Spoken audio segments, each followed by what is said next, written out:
Well, you know, at Siemens, we take the long view. We are a company that's been here in the U.S. for 160 years. We have 50,000 people across the U.S. working in all of the sectors you've been sharing with the audience. And we're working closely, really around the globe, to weather those changes. Have tariffs had any impact on you to this point, or is it more a psychological issue that you've had to deal with? No, this is a very real issue. In fact, we've been advocates for fair, open trade. It's important to have enforceable rules around the globe. These are all factors that we need to have the certainty that's required in the business that we lead. You can think of Siemens as a big infrastructure company, and the work that we do globally depends on planning cycles that are 10 to 20 years. And so it's important for us to have stability. So in terms of the tariffs at this point, it's making customers rethink before they set some of these long plans to try and wait and see what happens? Or is this also an issue where rising costs are affecting you too? Well, there's a bit of everything, right?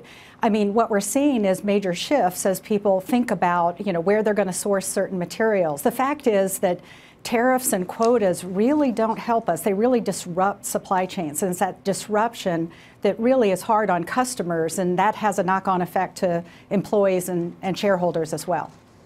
So what are you hearing so far? And having watched how this has played out, do you have a positive outlook on this, or are you worried by what you see still? I would agree with the statement that this isn't a trade war, that reasonable parties are going to come to the table. We're encouraging people to go to the table and have multilateral discussions. I mean, that's what it's going to take to work these kinds of things out.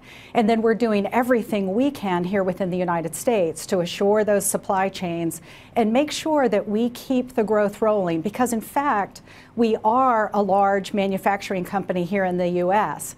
We have employees in all 50 states, 50,000 of us strong, working in areas that are absolutely critical to our national interests. The infrastructure, energy, automation, these are all items that are vital for our future. So we're confident that folks are going to come to the table and work these issues out. Barbara, GE struggles focused in on the power business, where Siemens, of course, is a big competitor. Is there something structural in that business that is kind of dragging down the entire industry? How is that going for you? Yeah, there are big shifts happening across the energy sector right now. And, we saw the first signs of this several years ago. In 2015, we began to make moves to tighten our belts and make sure that we react to those changes. So I can see the aggressive, with a sense of urgency, changes that have been taking place within the Siemens Corporation.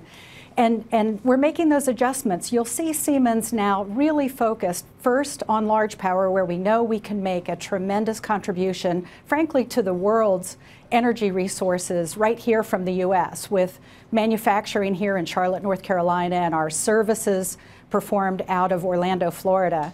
So we have a lot to offer there, and we're also bringing new technologies to the table in storage, in distributed energy.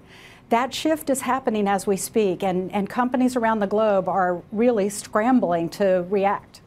Barbara, you have 1,500 jobs that are open across the United States right now. Are you having trouble finding people to fill those jobs? And what do you do in terms of digitalization? How does that change the picture? Oh, thanks for asking, because this is probably the biggest issue facing manufacturing today. In fact, it's a lot easier to find skills from the old manufacturing than it is for thinking about the future.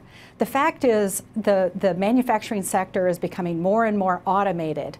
And what we need is a combination of skills from the physical world, the mechanical, electrical engineers that we've needed in the past, the on-site workers, the welders, et cetera. But as Siemens, we've transformed ourselves into one of the top 10 software companies in the world, bringing the virtual know-how to the physical world that we help to build.